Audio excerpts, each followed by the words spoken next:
இயேசுவுக்கே புகழ். கிறிஸ்து இயேசுவில் பிரியமானவர்களே, அனைவருக்கும் என் பணிவான வணக்கம். மீண்டுமாய் ஒரு காணொளியில் உங்களை சந்திக்கின்றேன். நாம் இன்றும் ஒரு திருப்பாடலை பற்றி தியானிக்க இருக்கின்றோம். திருப்பாடல்கள் 120 முதல் 134 வரையிலான 15 திருப்பாடல்கள் சீனாய் மலைக்கு திருப்பயண பாடல்களாக கருதப்படுகின்றன. இப்பாடல்களை ஆரோகண பாடல்கள் என்றும் கூறுவர். அவற்றில் ஒன்றான திருப்பாடல் 123 பற்றி நாம் சிந்திக்க இருக்கின்றோம்.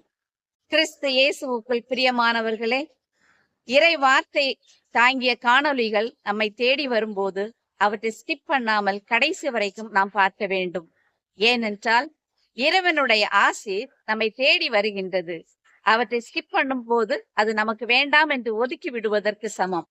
எனவே உங்களை தாழ்மையுடன் கேட்டுக்கொள்கின்றேன், இந்த காணொளியை முதலிலிருந்து கடைசி வரைக்கும் ஸ்கிப் பண்ணாம பாருங்க. முதலில் திருப்பாடல் 123 கடந்து செல்வோம். விண்ணுலகில் வீற்றிருப்பவரே, உம்மை நோக்கியே என் கண்களை உயர்த்தியுள்ளேன். பணியாளனின் கண்கள் தன் தலைவனின் கைதனை நோக்கி இருப்பது போல, பணிப்பெண்ணின் கண்கள் தன் தலைவியின் கைதனை நோக்கி இருப்பது போல, எம் கடவுளாகிய ஆண்டவரே, நீர் எமக்கு இறங்கும் வரை எம் கண்கள் உம்மையே நோக்கி இருக்கும். எங்களுக்கு இறங்கும் ஆண்டவரே, எங்களுக்கு இறங்கும். அளவுக்கு மேலேயே நாங்கள் இகழ்ச்சி அடைந்து விட்டோம். இன்பத்தில் திளைத்திருப்போரின் வசைமொழி போதும், இருமாந்த மனிதரின் பழி சொல்லும் போதும்.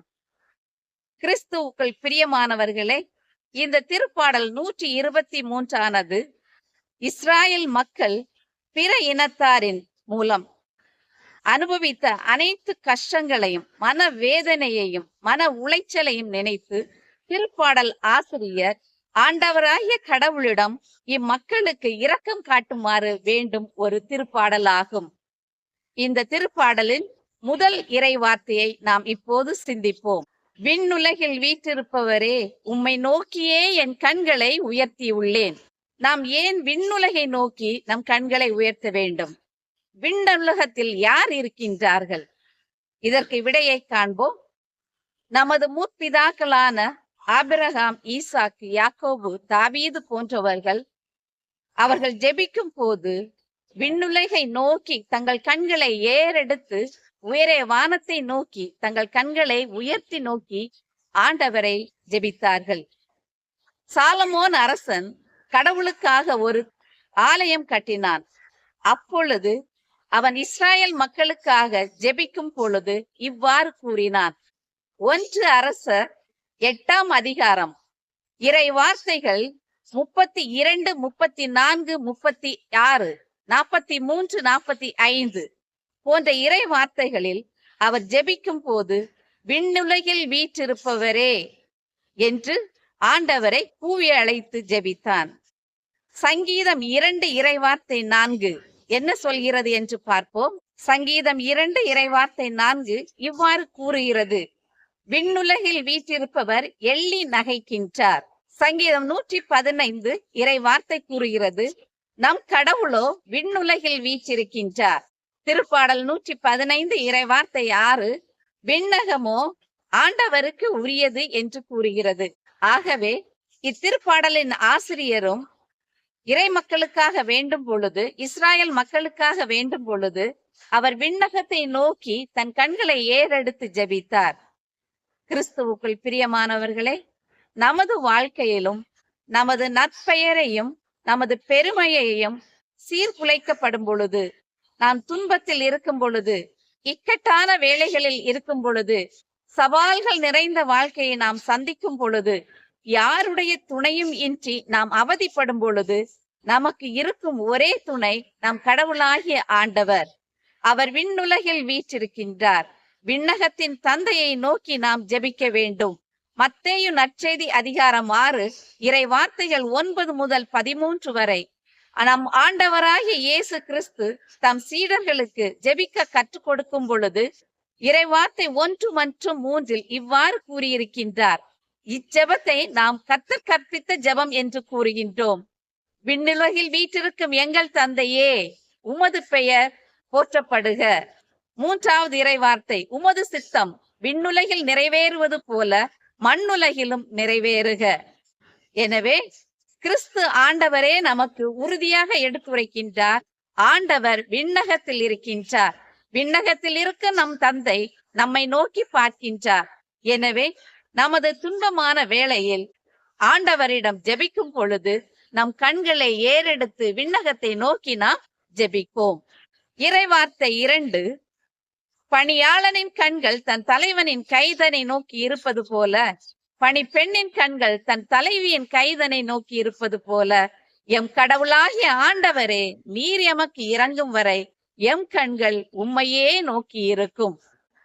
திருப்பாடல் ஆசிரியர் கடவுளை ஒரு எஜமானனாகவும் இஸ்ராயல் மக்களை வேலைக்காரர்களாகவும் நினைத்து கடவுளின் இரக்கத்தை மன்றாடுகிறார்.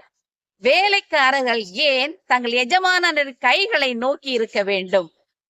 எதற்காக தங்கள் எஜமானரின் கைகளை அவர்கள் உற்று பார்த்து கொண்டிருக்க வேண்டும், மிகவும் விழிப்பாய் இருக்க வேண்டும் என்று பார்ப்போமே. ஆனால் நமது நற்செய்தியே, திருவிவிலியமே நமக்கு சான்றாக அமைகின்றது.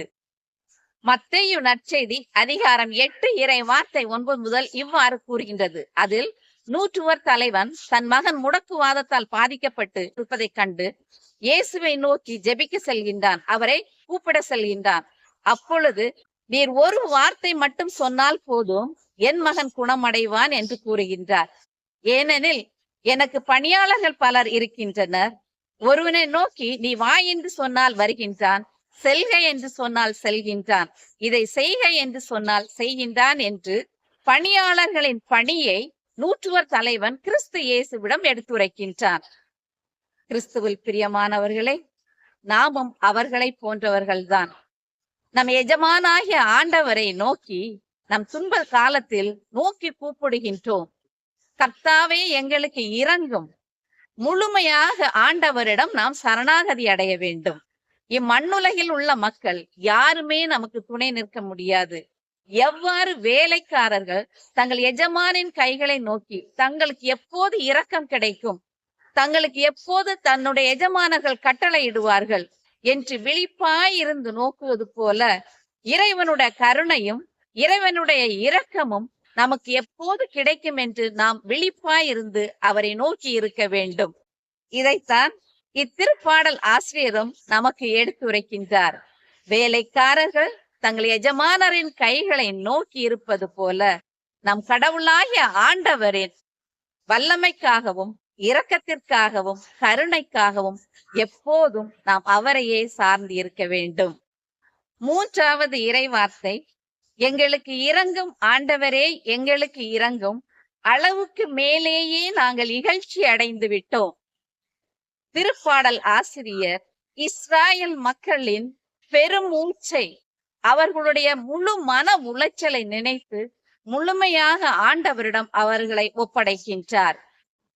எசாயா புத்தகம் அதிகாரம் 25 இறை வார்த்தை 8, தம் மக்களுக்கு ஏற்பட்ட நிந்தையை இம்மண்ணுலகில் அகற்றி விடுவார். எசாயா புத்தகம் அதிகாரம் 54 இறை வார்த்தை 4 இவ்வாறு கூறுகின்றது. அஞ்சாதே, நீ அவமானத்திற்கு உள்ளாக மாட்டாய். வெட்கி நாணாதே, இனி நீ இழிநிலை அடைய மாட்டாய். உன் இளமையின் மானக்கேட்டை நீ மறந்து விடுவாய். உன் கைமையின் இழிநிலையை இனி நீ நினைக்க மாட்டாய். கிறிஸ்துவின் பிரியமானவர்களே, இஸ்ராயல் மக்கள் பிற இனத்தாரின் அவமானத்திற்கு, அவர்களுடைய அவமதிப்புக்கு உள்ளாக்கப்பட்ட பொழுது திருப்பாடல் ஆசிரியர் இவ்வாறு ஆண்டவரை நோக்கி மன்றாடினார். நாமும் நமது இக்கட்டான வேளைகளில், துன்பத்தின் உச்சகட்டத்தில் இருக்கும் பொழுது, மன உளைச்சலின் உச்சகட்டத்தில் இருக்கும் பொழுது, நமது கண்கள் கண்ணீரால் நிறைந்திருக்கும் பொழுது, பிறர் நம்மை குத்தி காட்டி அவமானப்படுத்தப்படும் பொழுது, நாம் ஒருவரையே சார்ந்திருக்க வேண்டும். அவர் ஒருவர் நம் கடவுளாகிய ஆண்டவர். விண்ணுலகில் வீற்றிருக்கும் நம் கடவுளாகிய ஆண்டவர். அவர் ஒருவரிடமே நாம் முழுமையாக சரணடைய வேண்டும். நம்மை முழுமையாக ஆண்டவரிடம் சரணடைய செய்யும் பொழுது அவர் நம் வாழ்வில் நம் உள்ளே இருந்து அவர் நம்முடைய கஷ்டங்கள், துன்பங்கள், வேதனைகள் எல்லாவற்றையும் எடுத்துக்கொள்வார். நமக்காக சிலுவை சுமந்து மரித்த இயேசு நமக்காக நம் துன்பங்களை எடுத்துக்கொள்ள மாட்டாரா? அவரை நம்புவோம். முழுமையாக நாம் அவரிடம் சரணடைவோம்.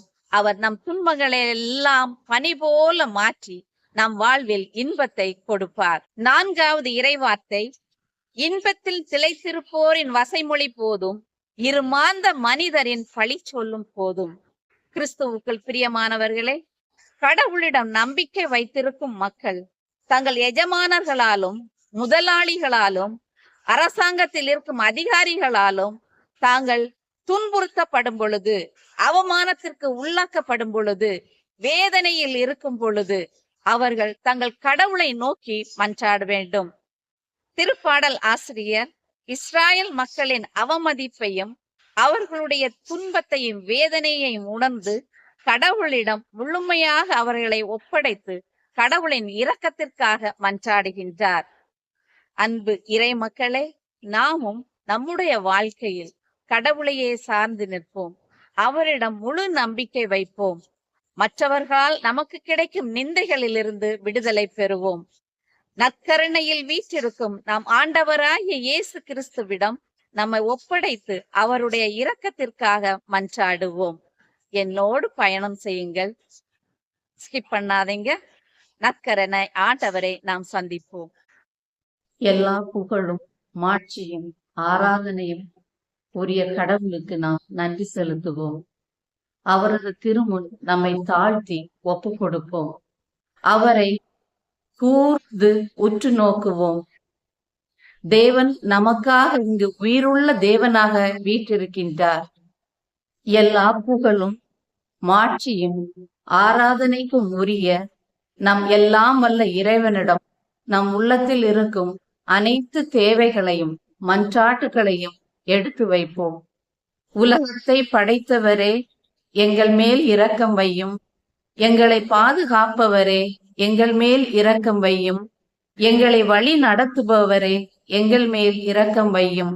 என்றும் எங்களோடு இருப்பவரே, எங்கள் மேல் இரக்கம் வையும். என்றும் எங்களை தூக்கி சுமப்பவரே, எங்கள் மேல் இரக்கம் வையும்.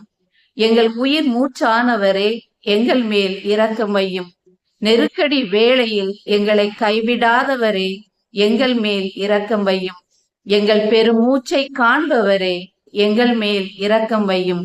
எங்கள் கண்ணீரை துடைப்பவரே, எங்கள் மேல் இரக்கம் வையும். எங்கள் கூக்குரலை கேட்பவரே, எங்கள் மேல் இரக்கம் வையும். நாங்கள் உருவாகும் முன்பே எங்களை கைகளில் செதுக்கி வைத்தவரே, எங்கள் மேல் இரக்கம் வையும். இருகரம் விரித்து எங்களை அணைப்பவரே, எங்கள் மேல் இரக்கம் வையும். தாயின் மேலான அன்பை தருபவரே, எங்கள் மேல் இரக்கம் வையும். புதுமைகள் பல செய்பவரே, எங்கள் மேல் இரக்கம் வையும். எங்கள் மன்றாட்டை கேட்பவரே, எங்கள் மேல் இரக்கம் வையும். எங்கள் மகிழ்ச்சியின் காரணரே, எங்கள் மேல் இரக்கம் வையும்.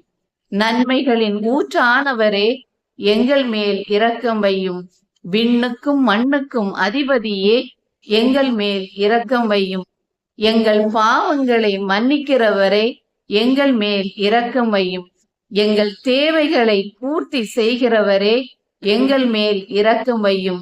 எங்கள் நோய்களை குணப்படுத்துபவரே, எங்கள் மேல் இரக்கம் வையும். எங்களை பெயர் சொல்லி அழைத்தவரே, எங்கள் மேல் இரக்கம் வையும். எங்களின் நம்பிக்கையே, எங்கள் மேல் இரக்கம் வையும். எங்களுக்காக சிலுவை சுமந்தவரே, எங்கள் மேல் இரக்கம் வையும். எங்களுக்காக சிலுவையில் உயிர் துறந்தவரே, எங்கள் மேல் இரக்கம் வையும். உயிரோடு எழுந்தவரே, எங்கள் மேல் இரக்கம் வையும். எங்களுக்காக மீண்டும் வர இருப்பவரே, எங்கள் மேல் இரக்கம் வையும்.